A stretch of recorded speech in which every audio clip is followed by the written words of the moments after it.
Hey everyone, welcome back to the channel.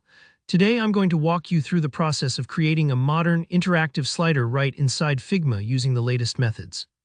By the end of this tutorial, you'll not only understand how to set up a smooth, animated slider, but you'll also learn some key prototyping tricks that you can use for all sorts of UX work.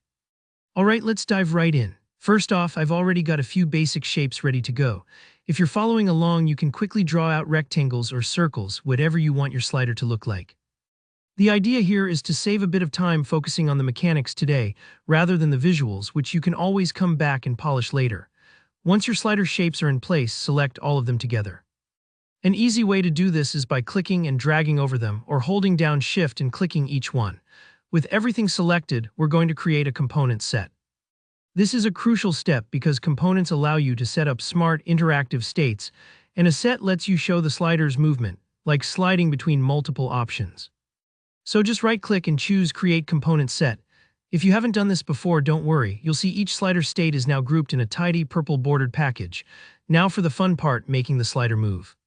Switch over to the Prototype tab at the top right of Figma. This is where we'll add the interactions that make your slider feel interactive and alive. Select the first state of your component set, then look for the tiny blue node. That's your prototyping handle. Click and drag it over to the next state. This is linking your first slide to the second. In the Interaction Details pane, set the trigger to On Drag. That tells Figma to watch for a drag gesture from the user.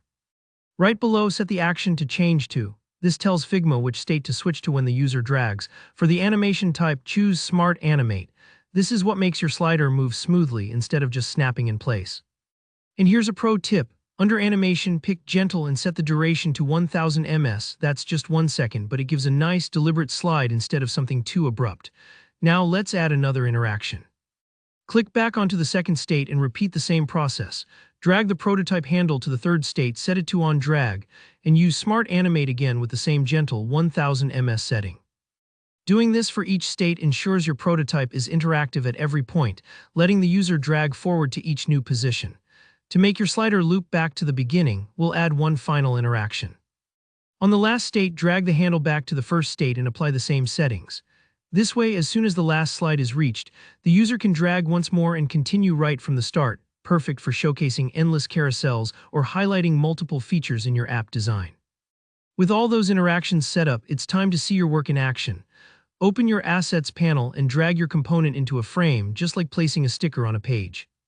Frames are your canvas for layouts in Figma, and this step lets you preview your slider in context, alongside other UI elements if you'd like. Finally, hit the Present or the Preview button up top. Give your slider a drag. You should see that smooth animation as it slides between each state. Take a moment to play around and make sure all the interactions loop as expected. If anything feels off, just jump back into the Prototype tab and double-check your settings. That's the beauty of Figma. You can iterate in real time. I hope this walkthrough helped you get comfortable building sliders in Figma. If you learned something new today, go ahead and give this video a thumbs up. Got questions or want to share what you've made? Drop a comment below. I love seeing your creations and helping out where I can.